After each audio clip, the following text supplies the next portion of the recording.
Bonsoir à tous et bienvenue au décryptage de ce 10 novembre 2024. Pour ceux qui nous suivent pour la toute première fois, ce programme est conçu pour bien évidemment expliquer à nos téléspectateurs et surtout aussi à nos internautes des faits au sujet d'actualité peu ou mal compris. Et nous commençons généralement nos échanges par le débriefing de nos différents plateaux de dimanche, c'est politique. Nous faisons l'exercice tous les dimanches avec notre consultant politique qui est déjà en studio. Bonsoir à vous, Agapit Napolema Forika. Bonsoir Michel, bonsoir à tous nos téléspectateurs. Nous aurons à échanger sur deux sujets majeurs. Le premier qui a été d'ailleurs le plat de résistance de nos différents plateaux de dimanche et politique de la matinée, la réélection de Donald Trump, notamment ce que la classe politique béninoise pourrait tirer du modèle démocratique américain. Le second sujet s'agit du cadre de concertation des partis de l'opposition qui vient d'être mis en place. Alors, sur le premier sujet, les leçons à tirer de la réélection de Donald Trump, eh bien, notre invité de l'entretien, Irénée Agassa, ainsi que Mohamed Liamidi du décryptage ont retenu pratiquement les mêmes leçons.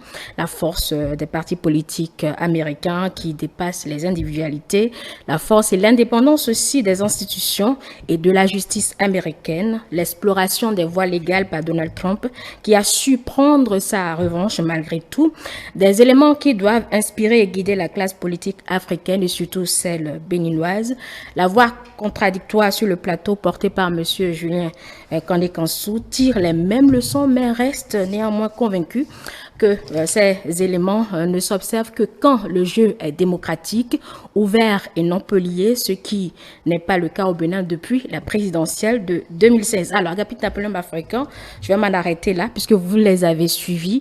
Alors, qu'est-ce qu'on retient concrètement? Où est la vérité? Est-ce qu'il y a de l'ivraie? Où est le bon grain? Agapit Napolema Africain. Dans la pensée, dans l'idée, il n'y a pas d'ivraie, de bon gré. Il y a juste un positionnement personnel. Je voudrais, avant de démarrer ce décryptage, avoir deux pensées très personnelles. La première, au feu proche Albert Voidrin, qui a décidé, je pense qu'il nous a quittés il y a 5 ans. Un peu plus de 5 ans, hein, puisque c'est dans la semaine, ça doit être mercredi aujourd'hui. Donc, mais je me dois de marquer cet instant pour penser à lui et demander comme on le dit vulgairement, que la terre lui soit légère encore, parce que c'est un personnage particulièrement instruit. Un modèle pour moi, c'est pratiquement un maître à penser, intellectuellement parlant. J'avoue que je me suis inspiré pendant longtemps de l'intellectuel qu'il fut, un grand Béninois. Voilà, donc j'ai milité par ailleurs dans son parti politique, le Parti national, ensemble, dont j'ai été membre de la direction chargée de la communication. Une pensée pour Jérôme Aklamavor, qui est parti aussi dans la foulée. Donc, paix à leurs âmes. La deuxième pensée personnelle, c'est au président Nicéphore Dieudonné Soglo. Je pense qu'il a soufflé une bougie dans la foulée de ces jours-ci. Président Soglo qui a donné beaucoup pour ce pays, qui est aussi un très grand Béninois. Lui, il vit encore. Il faiblit, mais il a encore la force de sa conviction. On n'est pas toujours d'accord, je suis pas toujours d'accord avec lui, etc. des choses. Mais c'est un grand Béninois également qui a porté les espoirs du renouveau démocratique et qui, à sa manière, contribue encore à son enracinement. Qu'il jouisse d'une très grande santé et que dans les mutations à venir, il joue le rôle que Mathieu Kérékou lui-même a joué avec le président Zinsou en 2011 pour calmer certaines velléités nauséabondes, je veux dire un peu, des velléités de désordre et conduire maintenir notre pays sur le chemin de la paix. Voilà, je voudrais avoir ces deux pensées, et très personnellement, et ça fait. Alors vous demandez où est la vérité, où est le bon grain de l'ivraie. Non, il n'y a pas de bon grain de l'ivraie dans la pensée. Et dans la pensée, il y a juste une manière de se positionner, une manière de parler. Et évidemment, vous savez, quand vous écoutez Julien Kandé-Kansou et quand vous écoutez les autres de la majorité, vous voyez deux postures. Oui, qui sont loin d'être une lecture. Il y a une posture d'aigreur, d'aigri, de jamais content, de jérémiade, de lamentation, de complainte. auquel nous sommes habitués un peu en Afrique et dans le Bénin. En fait, la leçon à tirer de ces élections, c'est pas une affaire d'institutions. On a nos institutions, elles sont très fortes. On a des hommes bien qui les animent parfois. Mais lorsque on est en politique, on est en démocratie, c'est un combat permanent. Le principe de la démocratie, c'est la compétition. Et la compétition engendre des crises. Et dans les crises, il y a un habit du jeu. Et lorsque l'habit tranche, qu'on soit d'accord ou pas, on doit se soumettre. Voilà. Donc, il y a une discipline, il y a une humilité donc, à avoir, il y a une discipline à respecter. Ce que certains ne respectent pas lorsqu'ils ne sont pas en position de gagner. Et c'est tout est là. En football, en sport, lorsque l'arbitre tranche, que vous soyez d'accord ou pas, vous êtes obligé de continuer le jeu. Vous quittez le terrain, on vous sanctionne. Ce n'est que ça. Alors, lorsque vous écoutez, quand vous parlez de 2004, 2019, parlez des élections sous talon, parlez de parlement monocolore, il dit, mais il devrait s'en prendre à qui? Je pense que Mohamed lui a répondu. Pardon? Des complaintes et des lamentations depuis 2019. Même les démocrates n'existaient même pas encore en 2019. Ils n'existaient même pas. Ils étaient FCBE. Alors, ils ont quitté, même en leur propre cas, ils étaient jusqu'au boutiste. Ils voulaient conduire le navire jusqu'au désordre. Ils ont armé des mercenaires, ils ont tiré sur des gens, ils ont brûlé des édifices. Et bon, comme l'État était condescendant en accordant des amnisties, c'était un coup de devoir reprendre en 2021. Je trouve que c'est là, c'est des forfaitures sanctionnables. Et j'ai connu des choses aujourd'hui, c'est un manquement aux institutions. Parce que quand je l'écoute, c'est comme si certains individus qui n'ont même pas été devant le peuple, qui n'ont même pas sollicité le suffrage, parce qu'ils sont supérieurs à ceux qui les ont obtenus en allant prendre le suffrage populaire. C'est désespérant. Vous n'avez pas bien écouté. Apparemment. Ils estiment qu'ils sont au cœur, que c'est eux qui ont la vérité. Oui, ils ont mis sur tapis certains événements qui, pour eux, constituent des abus par rapport à la gouvernance actuelle. Comme laquelle? Vous écoutez vous avez écouté ces récriminations ce matin. Mais c'est de ça que j'appelle des complaintes. Et des générales. Mais ces éléments, au moment où on adoptait le code électoral en 2018, presque à l'unanimité, ils étaient là. Ils ont participé. Mais quand ils ont rejeté la Constitution, la révision de la Constitution en 2017, ils n'ont pas trouvé que ça y a un problème de démocratie. Mais quand ils ont voté le code ensemble, mais après, ils parlent de certificat de conformité. Mais la Cour constitutionnelle qu'il a dit, on l'a répété assez. Lui-même a dit tout à l'heure que les dirigeants de la Cour de justice n'ont aucun recours. Lorsque ça les a arrangés, on leur a permis d'aller aux élections en 2022-2023. Il a oublié de dire qu'en 2019, c'est la Cour constitutionnelle qui a estimé qu'au regard du nouveau code et système électoral et du nouveau système partisan, qu'il faudrait démontrer que le parti qui veut aller au législatif 2019 est à jour vis-à-vis des nouveaux tests, en examen certificat de conformité. C'est un truc ad hoc, c'est ponctuel, ce n'est pas une nouvelle pièce, c'est juste une mise à jour. Mais les gens font semblant de ne pas comprendre l'évidence. Et on revient encore 5 ans après, rechasser tout ça. Ça montre que c'est des mauvais perdants. Donc, ils n'ont tiré aucune leçon des derniers événements aux États-Unis. Donc voilà, moi, c'est ce que je dois dire. Je pense qu'il n'y a que l'opposition béninoise, mais ceux qui s'en réclament, ils sont totalement avides de pouvoir. Ils n'ont aucune notion de fair play, de comment on accepte le jeu. Ils sont dans un jeu qui refuse de reconnaître. Ils jouent le jeu quand ça les et ils s'en réclament quand ça les arrange. Et quand ils perdent, ils crient que le jeu est mauvais. C'est lamentable, je trouve. Mais dans le registre actuel, il est clairement défini qu'il y a deux voix qui s'affrontent ou deux blocs qui s'affrontent. Où se positionne l'opinion, Agapit Napoléon? Non, l'opinion se positionne à chaque fois du côté de la raison. En 2019, on a eu les élections. Ceux qui ont cru sortir sont allés voter. En 2020, ceux qui ont cru sortir sont allés voter. En 2021, ceux qui ont cru sortir sont allés voter. En 2023, les gens sont allés voter. Ouais. Lorsque un individu s'attaque même aux institutions en disant que bon voilà, et ils attendent 70%, on lui a donné 28%. Mais comment on appelle ça? Donc finalement, des individus sont supérieurs aux institutions. Ce monsieur Kandé Kamsou, il est supérieur aux institutions. Le Parti des démocrates qui est né après les législatives 2019 est supérieur aux institutions. Mais lorsque les institutions disent vous pouvez aller aux élections, alors que vous n'avez même pas été en mesure de produire le quitus fiscal. Quitus fiscal qui n'est pas un truc pour parti politique, mais c'est individuel. Normalement, vous ne devez pas attendre la veille des élections pour solliciter votre quitus fiscal. Mais lorsque on vous a rattrapé, on vous a racheté, vous trouvez que bon, voilà, c'est votre droit. Vous voyez, c'est ça que je dis. C'est eux qui embrouillent le jeu, ils embrouillent l'opinion. Alors donc, vous demandez où se situe l'opinion. Oui. L'opinion se situe là où, vous regardez les élections précédentes, vous avez vu, il n'y a que sur les réseaux sociaux que ces gens se lamentent. Donc, après, vous ne les verrez nulle part. Parce qu'ils ne sont pas dans le jeu. Regardez, au Parlement. Ils parlent même de désignation des membres du jeu. Mais qui lui a dit, je pense que le vis-à-vis lui a dit, mais qui lui a dit qu'il faut une représentation politique à la Cour constitutionnelle? On a parlé de minorité et de majorité. Non, c'est nulle part. Jamais, je n'ai jamais dit ça. Je n'ai jamais dit ça dans les textes, ni dans la Constitution, ni dans les lois, ni dans les règlements intérieurs. Il n'y a pas de minorité-majorité. Minorité-majorité, c'est les créatures je vous ai dit, il ne s'agit en aucunement. La démocratie, c'est la dictature de la majorité.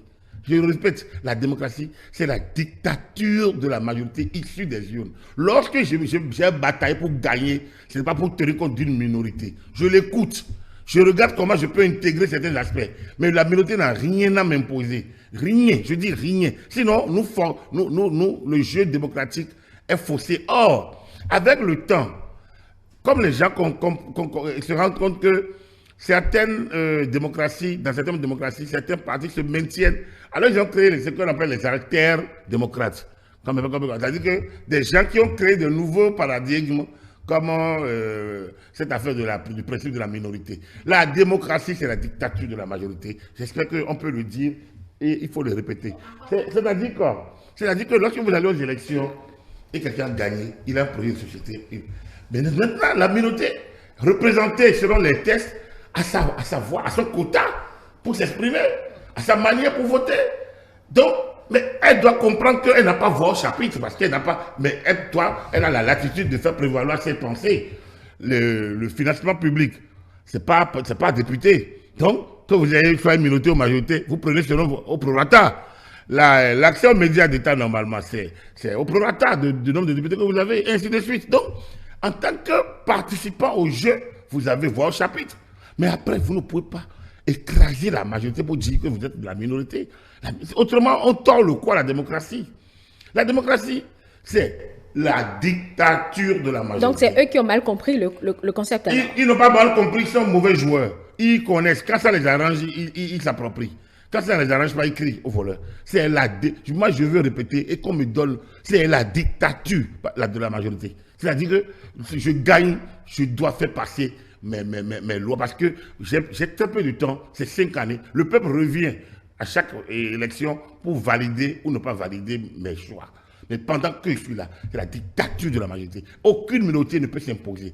Elle peut s'exprimer, elle par pétition, elle peut s'exprimer par déclaration, elle peut s'exprimer elle peut solliciter, elle peut demander et on peut analyser.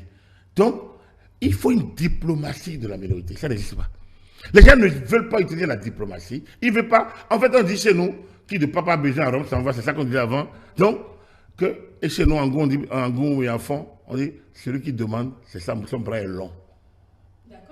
Il est long parce que tu dois le tendre et le laisser tendre. Et quelle ouverture de celui qui lui donne? Celui à qui il tend la main. Celui qui donne n'est pas tenu de donner. On ne peut pas, c'est pas un droit que tu réclames. Là, la majorité va c'est une faveur que tu réclames. Et lorsque tu réclames la faveur et l'humilité d'avoir la posture, c'est un adepte français, hein, c'est pas béninois, qu'il faut faire l'âne pour avoir le foin. À moins que on dirait que c'est Patrice Talon qui a inventé ça encore. Non, donc, personne n'a dit ça. Donc, si c'est cela, il faut que l'opposition apprenne, que certaines classes politiques apprennent ces choses-là. Je pense que ça manque dans notre vie. Les gens ils revendiquent ce dont ils n'ont pas droit.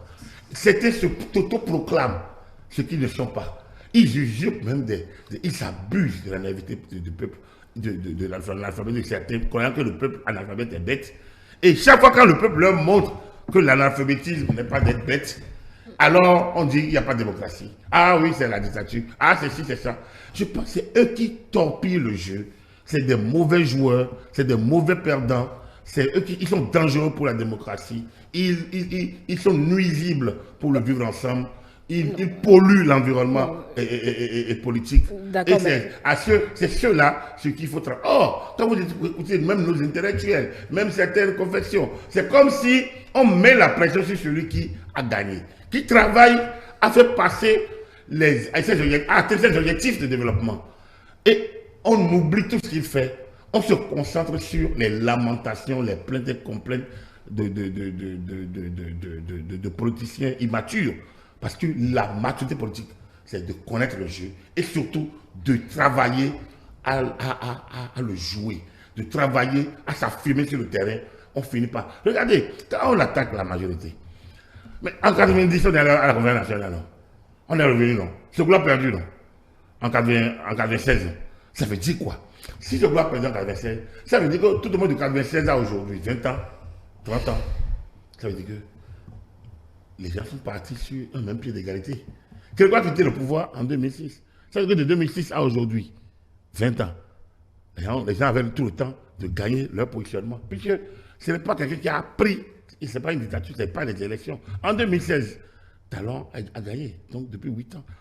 Ils avaient l'occasion. Talon n'avait pas un parti politique. Talon a ouvert le jeu. Des gens qui étaient des caciques Souyaï se retrouvent aujourd'hui à l'UPR et au BR, proches du président Talon. Il n'a pas fermé la porte à quelqu'un.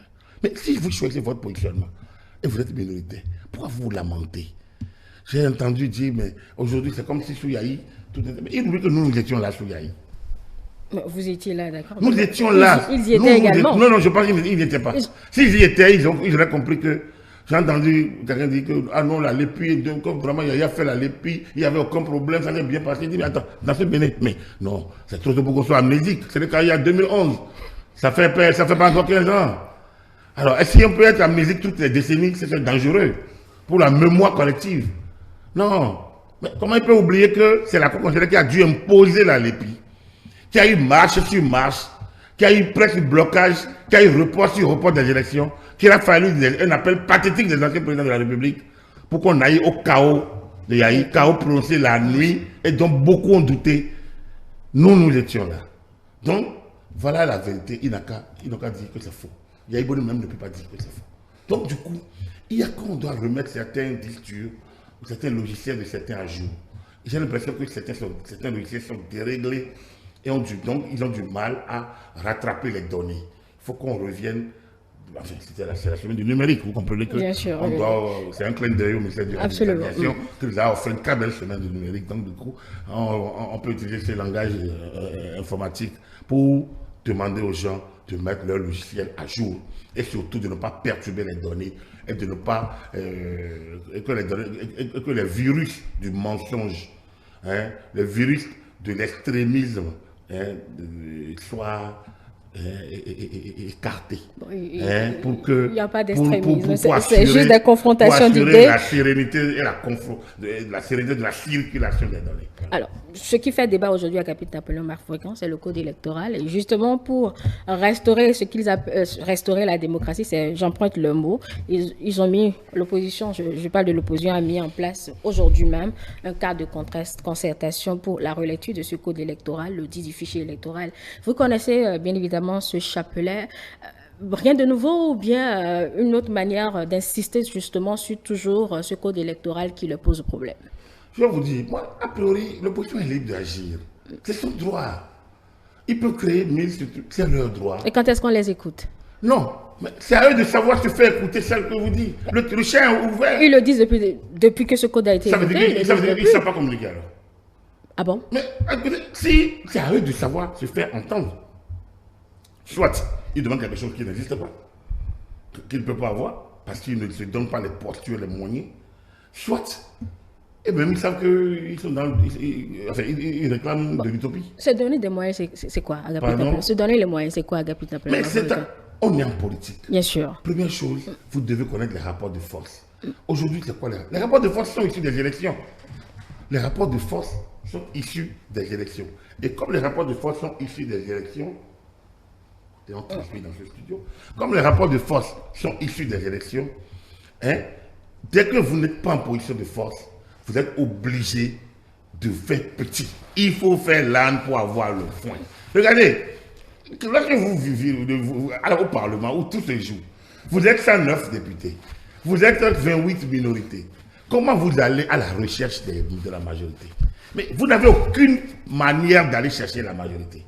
Et vous pensez que c'est sur les réseaux sociaux, dans les médias, que ça se joue? Aller chercher la majorité, c'est aller aux élections.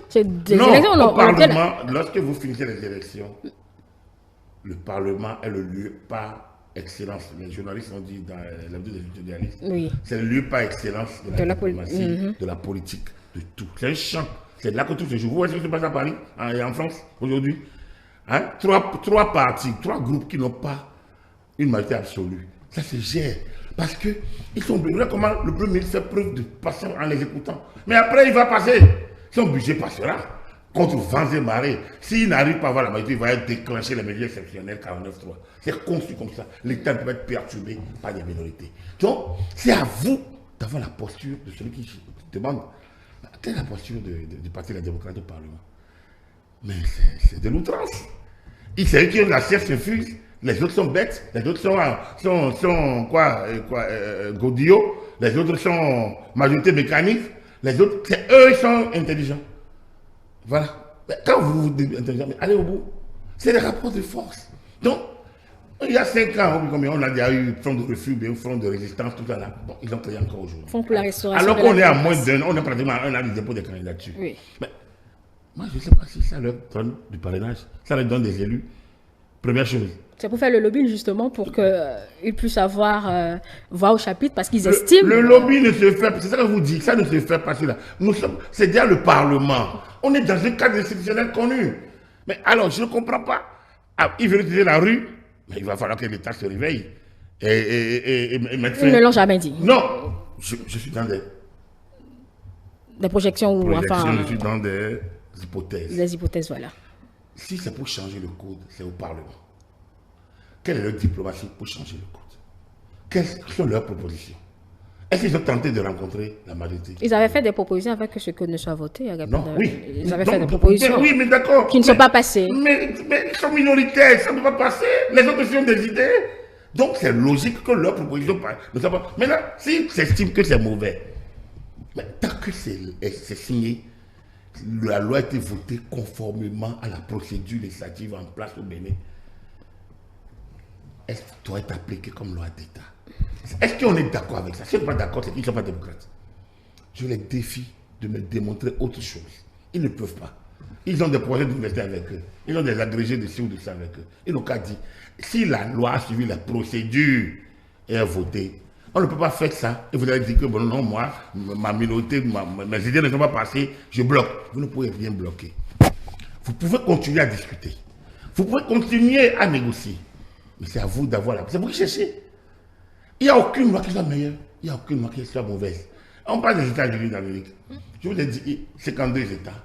Dans 50 États, c'est celui qui gagne une majorité plus 1. Si vous départagez par, vous avez 100, c'est 100 électeurs. Vous avez 98 et l'autre a 99. Et ici, c'est 100 électeurs, vous avez 49, l'autre a 51. Donc, parce que vous avez, l'autre a 2 voix de plus que vous. Il ramasse tous les grands électeurs. Donc, s'il y a 5 grands électeurs, il ramasse les 5. Vous n'aurez rien. C'est démocratique? Très bien, c'est démocratique. Parce que le peuple a été élu, consulté, et c'est leur modèle. C'est la même chose que je ne sais pas. C'est le peuple qui s'est donné le code électoral que nous avons là. À moins qu'ils me disent que c'est faux. C'est le peuple. Le Parlement, le peuple exerce sa souveraineté lors des référendums ou à travers ses représentants élus. Et ceux qui sont au Parlement sont les représentants élus du peuple. Ils sont le peuple. Mais la minorité qui parle aujourd'hui n'est pas le peuple. Donc, voilà déjà la minorité qui parle n'est pas... Elle est le peuple. Non, elle n'est pas le peuple. Justement, c'est des électeurs qui les ont désignés à capitale africaine. Donc, ils ont des voix. Oui, d'accord, mais le peuple n'a pas de... Le peuple, ce n'est pas l'électeur. Le peuple, c'est le groupe, le bloc qui va voter ou qui va au référendum. Et après, concède à des représentants. Du coup, lorsque ces représentants prennent une décision, c'est la décision du peuple. C'est ça. Donc, si on n'est pas d'accord avec ça, on n'est plus en démocratie. Alors, si on est d'accord avec ça, quel est le problème alors qui se pose? Quand le peuple prend ses décisions, Kamala Harris l'a dit, Joe Biden l'a dit, lorsque le peuple décide, on le suit. Le peuple peut être bête, Il ne faudrait pas le lui imposer, c'est son choix. Donc, le Parlement que nous avons là, c'est le Parlement issu du peuple. Le chef de l'État, c'est la volonté populaire. Il est là au nom du peuple béninois. Il nous représente tous. Comme Yaïbouni l'a fait de 2016, de 2006 à 2011, de 2011 par KO en 2016. Les gens ont contesté. Il a dit j'ai été élu, j'ai été proprement élu. C'est ce qu'il a dit. Et j'étais d'accord avec lui. Donc, il faut que nous acceptions le jeu. Pourquoi nos équipes nationales ne disent pas que comment je vais jouer contre le Brésil? Le Brésil est plus... Ah non, non, jamais. À la Coupe du Monde, là, on doit regarder la force des gens. Pourquoi les Africains, quand les tirs auront lieu, pourquoi on ne dit pas que le jeu est inégal? Pourquoi? Et pourtant, comment une association internationale en impose et tout le monde applaudit et en rang serré, et lorsque c'est les États, on se lamente et on crée, on envenime l'environnement. Je pense que c'est ça. Il faudrait que l'État trouve les mécanismes d'actionner l'article 24, l'article 34 de la Constitution. Je continue de le dire. C'est une quête permanente. Il faut que l'État actionne l'article 34 de notre Constitution. Parce que, à force de laisser des individus dire n'importe quoi sur les médias, dans les réseaux sociaux, on finit par corrompre le mental des jeunes. Corrompre le mental du peuple. Vous faites quoi de la liberté d'expression, capitaine? Non. La liberté d'expression ne veut pas dire que vous avez dit qu'il faut tuer les bandits. Il faut brûler le pays. Aucune liberté d'expression. Aucune liberté d'expression. C'est exactement ça. Aucune liberté d'expression. Il y a des propos que vous ne devez pas. C'est au nom de la liberté d'expression, mais de la démocratie, que l'article 34 de notre Constitution dit que tout citoyen est tenu de respecter, quoi qu'il en coûte, la Constitution béninoise et les institutions ou les lois qui en découlent. Alors, soit on est démocrate, soit on ne l'est pas. Alors donc, la liberté d'expression n'empêche pas qu'on puisse, oblige qu'on respecte les lois de la République. Alors, est-ce qu'on les fait? Donc, il y a un environnement que les gens créent. Et comme l'État lui-même laisse faire au nom de je ne sais quoi, tout le monde va s'engouffrer. Ce front dont vous parlez, ils se réunissent pourquoi? Pour aider les démocrates à faire changer la donne au Parlement. Si c'est ça, donc c'est une bonne cause. Si c'est ça, donc c'est une bonne cause. Si c'est ça, c'est une bonne cause. Mais si il y a autre chose, ce n'est pas possible. Ils ne peuvent pas, ils n'ont aucun autre moyen. Ils ne doivent pas. Ils ne peuvent pas. Ils ne sont pas supérieurs au peuple. Donc, lobbying, ils en ont droit. Contester, c'est leur choix, c'est leur droit absolu. Mais bloquer, c'est inadmissible. Et l'État doit pouvoir leur opposer ça. Que le peuple, les acquis du peuple doivent être préservés et il ne doit plus avoir de la place pour les forfaitures de 2019, 2020, 2021. Ça ne doit pas continuer. Ils bloquent, ils créent la psychose générale comme ils ont l'habitude de le faire à chaque veille des élections. Je pense que c'est dangereux. Ces gens, ils sont incapables de se fondre pour aller aux élections. Il y a de la place pour l'opposition. Je l'ai dit, je l'ai répété. Bon. C'est le même code que tout le monde va utiliser pour aller sur le terrain. Si la politique de parti talon est si mauvaise, c'est les électeurs qui vont le dire dans les urnes. Donc il suffit que le parti, les démocrates et ses alliés vendent quelque chose d'autre, proposent autre chose. Et le peuple qui est mécontent du talon va les choisir. Pourquoi ils ne pensent pas que c'est comme ça, que c'est au terrain de décider? Parce que Julien Kane-Kansu justement disait aujourd'hui que le peuple n'a pas toujours la chance d'exprimer ce qu'il veut, parce que c'est Patrice Talon qui donne à l'opposition ce que lui il veut par contre. C'est ce que Julien Kane-Kansu disait sur le plateau du duel ce matin. Je pense que Jean-François l'a dit qu'il n'a pas lu le code électoral. Oui, c'était parce que pour un enseignant, c'est quand même désespérant. C'est un éducateur, un enseignant. On peut justifier ses propos. C'est un enseignant, un éducateur. Oui, c'est un éducateur, oui, bien donc, évidemment. C'est désespérant que certains racontent ce genre de choses. Ils peuvent faire passer leurs idées, mais il faut qu'ils soient cohérents. Quelle est la cohérence? Lorsque d'un côté on dit que on reconnaît que les décisions de la Cour constitutionnelle ne sont susceptibles d'aucun recours, au même moment on attaque, on dit que non, nous on ne peut pas aller parce que le certificat de conformité a été imposé par la Cour constitutionnelle. Alors finalement, où est la logique? Il y a quelque chose qui n'est pas cohérent. Tout comme on parle de que les décisions du peuple, mais de quel peuple lui parle? À quelle élection il a été? Et qui a voté pour lui où et il n'a pas eu? Il est membre d'un parti. Oui, donc lui, il a été à quelle élection? Il n'en a pas. Sais. Non, il était candidat, je sais. Bien sûr. Aux législatives. Mais il n'a qu'à donner ses chiffres. Il donner les chiffres de la Sénat. C'est pas la Sénat. Non, il n'a pas été élu. C'est pas la Sénat normalement. je dis, hein, moi, je suis expert électoral, il n'appartient pas à la Sénat de donner à un candidat les chiffres. Les chiffres sont à la Sénat, les chiffres sont à la Cour constitutionnelle. C'est au candidat, lorsque vous dites on m'a volé, c'est à vous de donner la preuve qu'on vous a volé. Donc, lorsque vous dites on m'a volé, vous devez donner la preuve. La preuve, en dehors de certains droits spéciaux, de ce que vous alléguez, c'est à vous de le donner, de le faire. Et il a cité justement les procès-verbaux devenus caduques quand ils sont allés justement à la Cour constitutionnelle. Il n'appartient pas, je dis, je suis expert électoral, il n'appartient même pas à la Sénat de leur donner les procès-verbaux. Il n'appartient pas. C'était à eux d'avoir des représentants partout, d'avoir les photographes, d'avoir les PV et adjuger par où les gens leur refusent un PV, un huissier. Parfois, ils commettent des huissiers dont les clercs ne sont même pas. Le même clerc est sur 20 sites au même moment. Comment vous voulez que les actes se passent? C'est-à-dire que le même clerc d'huissier, il est sur 20 sites. Comment un seul individu peut être sur 20 sites et constater les situations? En fait, au lieu de se lamenter, l'opposition doit se donner les moyens. Il faut qu'il soit présent à tous les bureaux de vote. Il faut qu'il se donne les moyens. Il faut qu'ils aillent voir la société civile qui les soutient, le clergé qui les soutient, ou les confessions qui les soutiennent, pour qu'ils leur donnent les moyens. Les partenaires techniques qui les soutiennent, pour qu'on leur donne les moyens d'être présents sur tous les camps de vote, sur tous les bureaux de vote, et constater des irrégularités avec acte d'huissier. Il y a assez de notaires et d'huissiers dans le pays. Il peut toujours être autant de clercs. Donc, ils n'ont qu'à aller pour faire ça. Mais ne pas le faire et bavarder en l'air. Je pense que c'est des accusations, c'est des allégations tendancieuses. Donc, c'est des dénonciations calomnieuses et la loi sanctionne tout ça. Et lorsque l'État va appliquer ça, on va dire qu'il y a chasse à l'homme. Il y a un droit pénal des élections. Certains disent des choses graves. Accuser les institutions sans preuve suffit pour qu'ils soient poursuivis. Lorsqu'un procureur va vouloir le faire, on va dire qu'il n'y a pas de démocratie. Et pourtant, c'est la loi. Il ne faut pas laisser les gens raconter n'importe quoi. Il faut qu'ils apportent la preuve. Toute allégation doit pouvoir être prouvée. Si vous ne le prouvez pas, vous êtes en faute. C'est une loi. Alors, est-ce que la démocratie, on choisit les lois qu'on doit accepter, on doit respecter ou pas?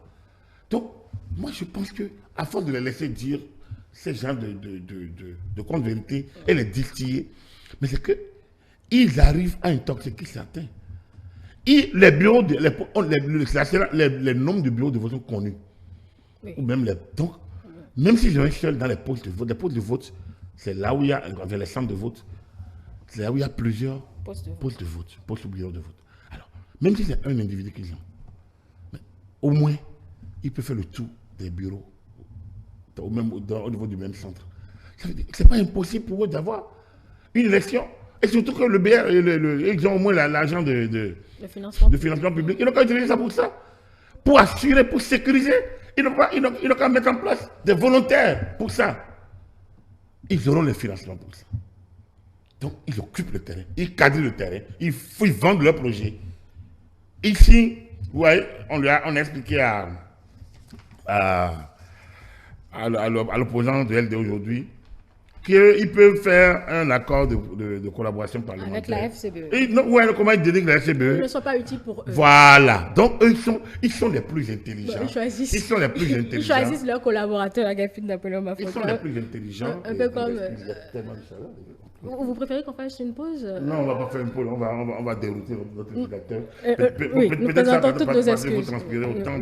Je pense peut-être qu'il faut je pense qu'il faut demander peut-être à la régie et ces sujets auprès de notre spectateur. Le temps que vous-même vous l'arrangez. Oui, monsieur là, chers téléspectateurs, toutes nos excuses. Nous revenons dans quelques instants.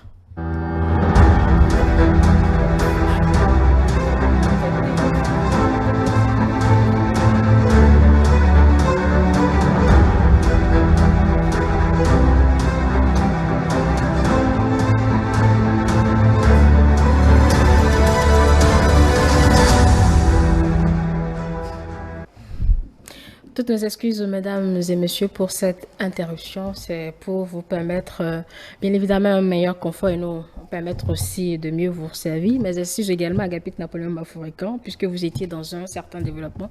Je vous rappelle que vous étiez en train de réagir sur ce choix des démocrates de ne pas associer la FCBE concernant les accords parlementaires possibles inscrits dans le code électoral. Non, je disais qu'il y a de la place pour tout le monde. Si, tant que le tableau qu'ils décrivent est un tableau sérieux, s'ils l'ont analysé, si c'est réel, mais le terrain va le commander. C'est le terrain qui commande. C'est le terrain qui commande. Ce n'est pas les bavardages de laboratoire. C'est le terrain. Donc, si le peuple est mécontent, le peuple va voter pour l'opposition. Donc, il faut que l'opposition s'organise, cadre le terrain, et à défaut d'avoir les 20%, qui sont une exigence, un idéal, qui vont s'imposer au parti de la majorité également, il n'a qu'à savoir que la philosophie derrière les 20% et le nombre de circonscriptions à avoir, le cumul de parrainage entre le nombre de parrainages et les circonscriptions, que tout ça participe d'une volonté de remettre les partis au cœur du jeu et non les individus. Comme on a l'impression, oui, certains individus font ça. Vous avez vu, on avait parlé de Batacor, après on parle de tel autre, après, donc, mise en place du cas de concertation, ou bien du cas. Tout ça, c'est pour faire pression sur les institutions. C'est pour exposer le Parlement à la vindicte populaire. Or, ce n'est pas ça le problème. Le problème, c'est à eux de couper le terrain dans le cadre des élections. En octobre prochain, ils doivent déposer leur candidature. Ils en sont à l'interne. Et si tous les partis là, qui sont prêts à soutenir le candidat des démocrates, comment ce candidat va être débuté? Est-ce qu'ils en ont parlé? Au dernier moment, ils vont commencer par dire.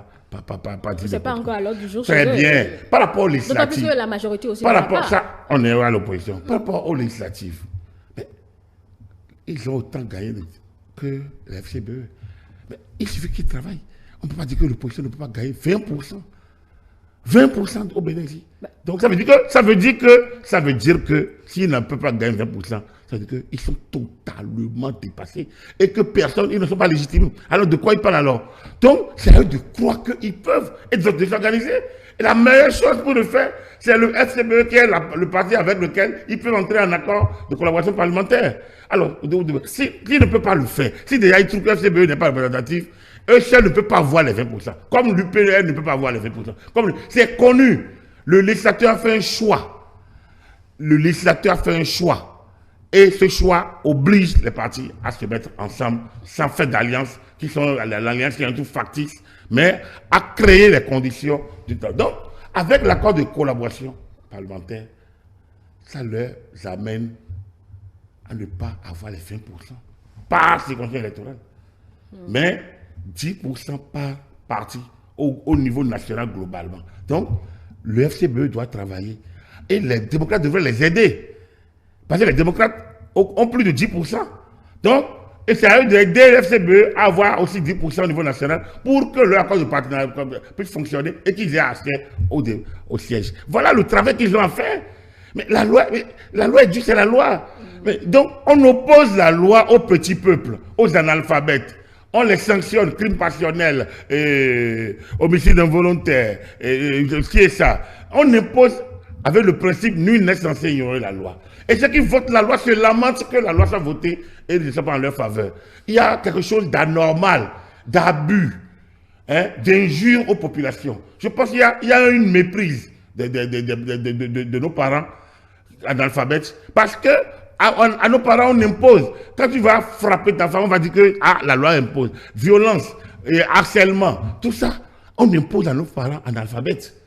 Et on leur applique la loi au nom du principe nul n'est censé ignorer la loi. Mais eux, députés, qui savent lire français et qui votent les lois, comment ils peuvent refuser d'appliquer sous prétexte que la loi sera criminogène? S'ils disent, c'est eux qui sont alors les vecteurs de la crise. C'est eux qui appellent au désordre, c'est eux qui appellent à la violence. Et normalement, s'il y a violence, on les prend. Vous savez que parfois, les lois politiques sont taillées sur mesure, ce que vous dites. Toute loi est taillée sur mesure. Toute loi. La loi est la volonté d'une majorité, volonté passée par et qu'on valide au Parlement. C'est comme ça partout. La loi est la volonté. Quand il y a eu Obamacare, quand Trump est arrivé, qu'est-ce qu'il a dit? En 2016, Obamacare, c'est 2012-2016, c'est une loi pour protéger de la santé. C'est une loi qui protège, enfin, qui donne un certain nombre de garanties de santé. Quand Obama est arrivé, première chose, c'est de casser cette loi. Il a tout fait. La loi, c'est la volonté. Vous venez avec votre loi, avec votre volonté.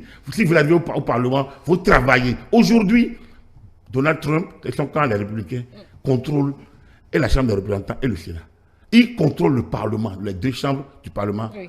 Alors, mais pourquoi ils contrôlent? Pour faire passer leurs idées à la Cour suprême américaine, qui est l'organe suprême en matière de droit. Aussi bien droit pénal, tous les droits, même droit constitutionnel. Des gens sont désignés à vie. Et là, c'est les républicains qui sont majoritaires. C'est connu. Les gens se battent pour ça. Pourquoi on fait faire de la fausse pudeur? La politique est un jeu d'intérêt. Et vous transformez votre volonté. D'abord, vous validez votre volonté.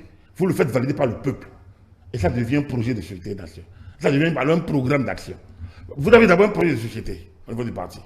Vous occupez le terrain pour vendre ça aux populations. Quand vous rencontrez une femme, elle vous plaît, elle n'est pas encore votre femme, vous lui parlez, mais vous lui faites la cour. Faire la cour à une femme, c'est exactement comment on fait la cour du électeur. Vous lui expliquez que vous êtes le meilleur. Vous lui démontrez que ses intérêts sont avec vous.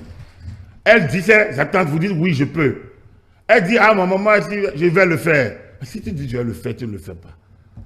Elle peut, au moment du mariage, elle peut dire je ne te pousse pas. Bon. Elle peut te pousser à demander un divorce. C'est la même chose comme les populations. Les populations,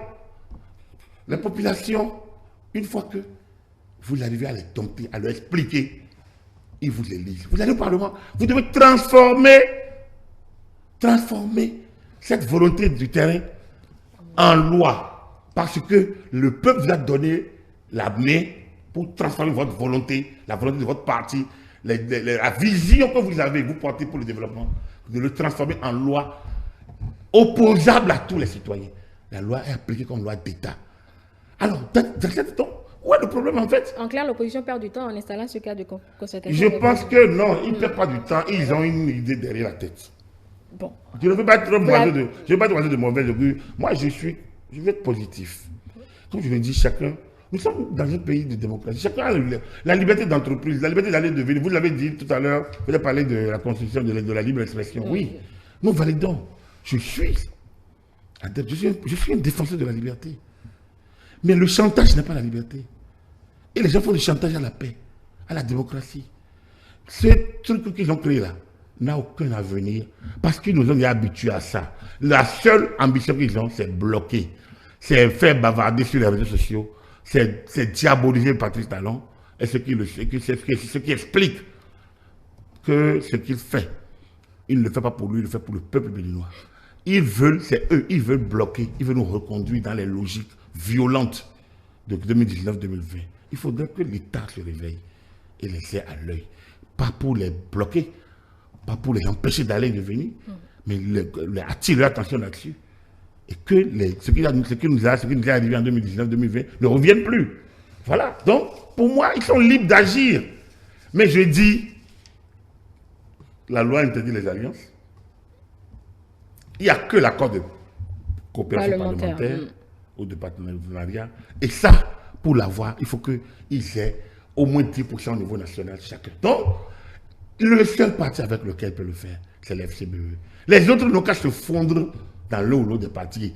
Toutes les histoires, vous c'est Obé, PPPP, machin, tout ça là. Ils doivent se fondre dans les autres partis. Sinon, pourquoi ils créent leur parti alors? Ils ont quel terrain? Donc, ils se fragilisent et ils veulent avoir les mêmes situations que ceux qui se sont mis ensemble. Mais il y a quelque chose qui ne tourne pas bien dans cette affaire. On attend de voir l'issue justement de ce cas de concertation, puisqu'ils ont dit vouloir restaurer la démocratie et l'état de droit ainsi que la liberté fondamentale. Refaire le code. Ouais, là où c'est même utopique ce qu'ils disent. Et c'est sûr, c'est surréel. Mais comment on peut restaurer ce qui existe déjà?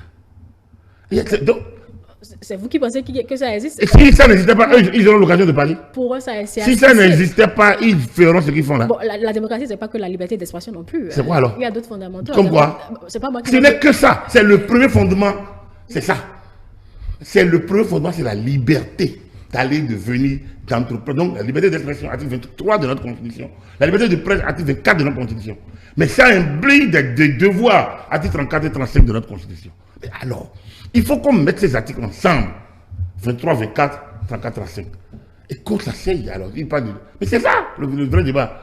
Donc, comment ils veulent restaurer quelque chose dont ils profitent, dont les démocrates profitent au Parlement? Ils ont voté contre le rapport du président de l'Assemblée nationale. Mais je ne sais pas, quelqu'un les a empêchés de rentrer chez eux. Ça, c'est pas la démocratie. Ils n'ont pas voté, ils ont quitté la salle lors de la délégation des membres de la HAC. Et est-ce que ce n'est pas la liberté? Quelqu'un les a empêchés. Donc, ils sont dans la négation du réel. Et donc, ils veulent restaurer. Ils sont en train de flouer les populations. Ils veulent restaurer quelque chose dont ils profitent. Donc, ils amusent la galerie. Je pense que les prendre au sérieux, c'est comme vous prenez, c'est comme vous allez à un théâtre et vous regardez une scène, vous croyez que c'est la réalité. En fait, ces gens sont dans des jeux pour leur compte. Ils veulent bloquer. Et ils profitent, ils jouissent des pollutions et ils veulent bloquer la population. En fait, c'est ça. Ils veulent bloquer le développement du pays. Voilà la réalité. Une minorité qui se refuse de se reconnaître minorité, qui n'adopte pas une stratégie pour atteindre l'objectif. C'est de la paresse. C'est de la paresse politique. Hein? Ils ne méritent pas le suffrage populaire. Ah non. Normalement, les peuples doivent le savoir. Laissez ça au peuple. Non, puisqu'ils disent qu'ils sont... Si vous ne votez pas pour eux, c'est pas Mais je n'ai que ma voix. Bien évidemment, donc laissez les autres aussi exprimer leur voix. Je n'empêche personne. Vous pouvez pas le proclamer sur ce plateau. Je peux vous dire, ça n'existe pas, hein. Ça n'existe pas, mais ils viennent profiter. Mais il n'y a que les démocrates qui sont au Parlement. Le GSN n'est pas au Parlement. Le LFL n'est pas au Parlement. Il y a bien d'autres partis de l'opposition qui ne sont pas au Parlement. Ils sont justement de ce cas de concertation. Moi, le Bénin n'est pas au Parlement. Bien sûr. Renaissance nationale n'est pas au Parlement. Bon, eux, ils sont tout le monde ne peut pas aller au Parlement. C'est clair. Vous n'êtes pas au Parlement, je ne suis pas au Parlement. Nous ne sommes pas politiques. Très bien. Non, moi je suis politique. Et par exemple, parce que je suis tout citoyen politique. Tant que tu votes, tu es politique. Bon, on est politique que justement, tant que tu votes, tant que tu vas au scrutin, tu fais un choix. Et dès que tu fais un choix, tu es politique. Allez, on va finir sur ce dernier aspect. Comme je le disais, on verra bien l'issue de ce cas de concertation, puisqu'on a vu le Fonds pour la restauration de la démocratie en 2021. Finalement, ça a disparu de lui-même. On ne sait pas ce que c'est devenu. On verra pour ce cas de concertation. Allez, Agapit Napoléon Mafoekan. Non, ça ne va pas venir. Si la volonté, c'est de bloquer, c'est de faire parler les fossiles, faire ressusciter des ancêtres pour venir nous dire, oui, la démocratie, sous Kérékou, c'est comme ça, sous machin. Nous sommes en 2024. Nous sommes sous Patrice Talon, élu en 2016, réélu en 2021. Nous sommes en démocratie béninoise, avec nos institutions, leurs forces et leurs faiblesses. Le peuple béninois, ses forces et ses faiblesses. Alors donc, si eux, ils pensent qu'ils vont réinventer autre chose et qu'ils n'ont pas réussi à faire avec tout ce qu'ils ont sorti comme... Ils étaient en négociation en 2019, ils ont signé, ils ont quitté, ils n'ont même pas respecté leur signature. Et ils crient. Donc, ce qu'ils font là n'a pas d'avenir. J'espère que les populations comprennent ça. Ça n'a pas d'avenir, c'est tout. Maintenant, ils sont libres de le faire, donc à le faire. Ça n'a pas d'avenir, c'est une voie sans issue. Ça se joue au Parlement, ça se joue sur le terrain. Au Parlement, s'ils n'arrivent pas à trouver les coalitions pour changer, ils doivent aller sur le terrain, se préparer, faire vendre leur... Je vais te dire une belle expression du président Soglo. faire vendre leur baraque. Il faut qu'ils vendent leur baraque. Et s'ils vendent, bon, donc il faut voir ce qu'il y a à l'intérieur. Alors c'est à eux de savoir trouver une stratégie. Quand on fait un match de football, quand on va à champion, on ne dit pas que telle équipe est plus forte que telle autre. On va sur le terrain. Et c'est au terme du match qu'on dit qui est fort. Il faut que les gens apprennent à jouer le jeu. Et non à user de subterfuges de langage, de plaintes, de complaintes, de jérémiades, de bavardages, de négations. Il faut qu'ils se réveillent. Il faut qu'ils cessent d'utiliser la manière dont on fausse le jeu. Quand on n'est pas en position de force, on crache dans la soupe pour que tout le monde perde. C'est mauvais. Il faut qu'ils cessent ces jeux-là. C'est des jeux de Dahomey. On est aujourd'hui béninois depuis. Il faut qu'on cesse ces jeux. C'est de vilains jeux. Nous, on doit rendre l'antenne. On a un dernier sujet, Agapit Napoléon Mafoekan. Boel Bénin, vous en parlez justement, et certainement à juste titre, essaie de réfléchir sur 2026. Le parti de Jacques Kayadji tient tant bien que mal Agapit Napoléon Mafoekan, puisqu'ils ont organisé hier et aujourd'hui dimanche, on va dire, un congrès extraordinaire pour réfléchir justement. Pourquoi vous dites qu'ils tiennent tant bien que mal? C'est un parti. Ils sont un parti, ils existent. Bon, alors c'est quoi le tenir tant bien que mal? Je ne comprends pas. Les GSL tiennent tant bien que mal aussi. Les FMF, tout ça. Bon, Nouvelle Force Nationale, ils ont FNN. respecté la logique d'être là. Ils sont des partis. On les respecte comme ça. Et ils agissent comme partis. Voilà. Bon, ils réfléchissent sur 2026. Oui, c'est normal et c'est logique. Vous êtes sûr qu'eux, ils pourront tirer leur épingle du jeu? Parce que là... Moi, je ne sais pas. Mais j'ai déjà dit ce que je pense de cette partie-là depuis longtemps. Ça fait depuis 2018-2019, j'ai déjà parlé de cette partie-là. Ça ne change pas. Moi, le Bénin est un très bon parti d'intellectuels, un très bon parti structuré, organisé. Mais est-ce qu'ils arrivent à vendre leurs cacahuètes au marché public? Est-ce qu'ils arrivent à parler au peuple? C'est tout ce que je dis à l'opposition, que la région, c'est la majorité. Moi, il est un très bon parti. Moi, si je cherche un parti de cadre, un parti où la réflexion est hélène, il y a le management de Jacques, c'est quelque chose de stimulant. Peut-être un jeune qui a envie de faire peut entrer dans ce parti. Mais après, un parti, c'est conquérir et exercer le pouvoir. Est-ce que depuis sa création, est-ce qu'ils sont en mesure de le faire? Je ne pouvoir. pense pas à l'heure actuelle, à aujourd'hui. Demain, ils peuvent le faire. Le terrain est ouvert pour tout le monde. Donc, c'est à eux de se battre. Si en janvier 2026, ils arrivent à inverser la tendance, c'est à eux. S'ils arrivent à signer un accord avec le BR en taillant l'UEPR, par exemple, je ne sais pas combien de partis peuvent signer.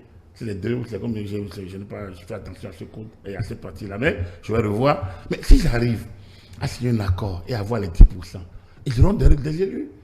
C'est ça. Autrement, ils n'ont qu'à aller se faire fondre. C'est tout, c'est l'un ou l'autre. Donc, cas de concertation, tout ça, ça c'est des trucs de stratégie de terrain. Après, ça ne fait pas élection. Ça ne donne pas place au Parlement. Donc, autant que je dis à l'opposition, c'est la même chose à la majorité. Le Moël Bénin, un très bon parti. Je le dis toujours. Après, est-ce que ce parti...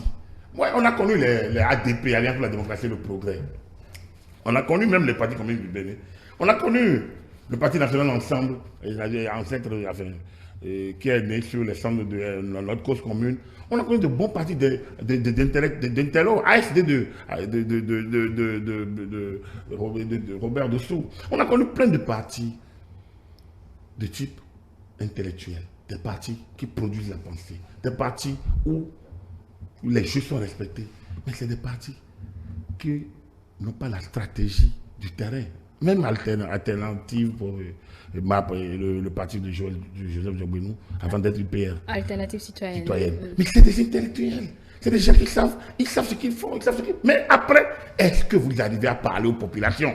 Est-ce que vous arrivez à dompter? Une élection est différente d'être une bonne partie structurée. Donc, moi, comme les autres, comment faire pour faire la course à l'UPR et au BR? C'est là la question.